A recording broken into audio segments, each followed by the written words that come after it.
Bonjour à tous. Adventures of Lolo sur NES est sorti en Occident en 1989. Le jeu reprend les niveaux des différentes versions japonaises de la série Egerland, une série qui démarre sur MSX en 1985. Les bandes originales des premiers volets de la série des aventures de Lolo se démarquent par leur grand sens de l'humour. Dans le premier volet, la musique qui accompagne notre boule bleue héroïque dénommée Lolo est joyeuse et entraînante. Un petit rythme de marche s'oppose à la ligne mélodique sautillante. Mais l'apparente simplicité du morceau est trompeuse. Il débute en majeur, avant de moduler dans deux autres tonalités, puis de passer brièvement en mineur, avant de finalement revenir en majeur. Tout ça en à peine 25 secondes et avec seulement 3 voix.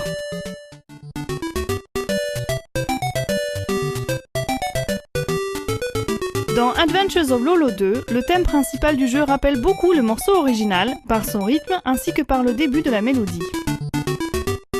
Il ne dure néanmoins que la moitié du temps et présente beaucoup moins de complexité au niveau harmonique, bien qu'il passe très brièvement lui aussi par le mode mineur.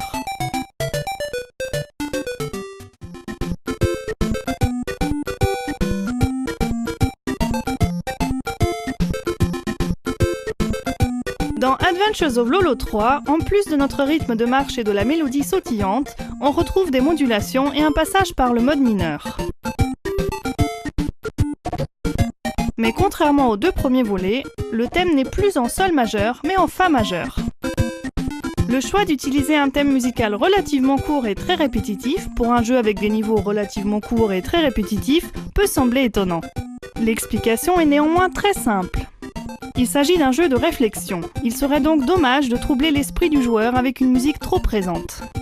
À force de l'entendre, elle devient un fond musical que le joueur ne remarque plus. Et si jamais il relâche son attention, elle sert à le réveiller et à le divertir, le temps qu'il se replonge dans le jeu. Ce qui est certain, c'est qu'une fois le jeu terminé, son thème musical reste incontestablement l'élément que l'on garde le plus en mémoire.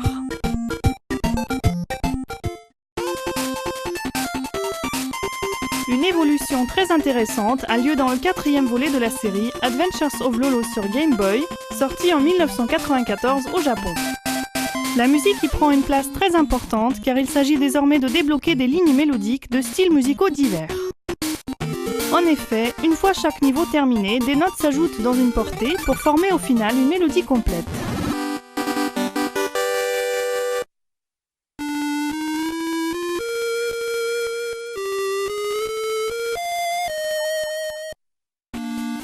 Nous avons alors droit à une grande variété de styles musicaux, comme la musique hawaïenne, orientale ou encore house.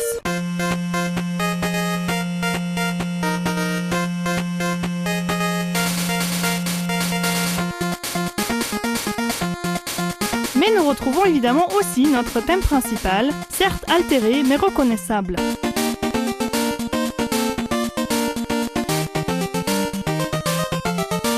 Dans la version Game Boy, il semblerait que les développeurs aient voulu donner une motivation supplémentaire aux joueurs pour terminer chaque niveau. En faisant cela, ils ont finalement créé plus de variété dans le paysage musical du jeu et l'ont rendu moins redondant sans pour autant nuire à son caractère de jeu de réflexion.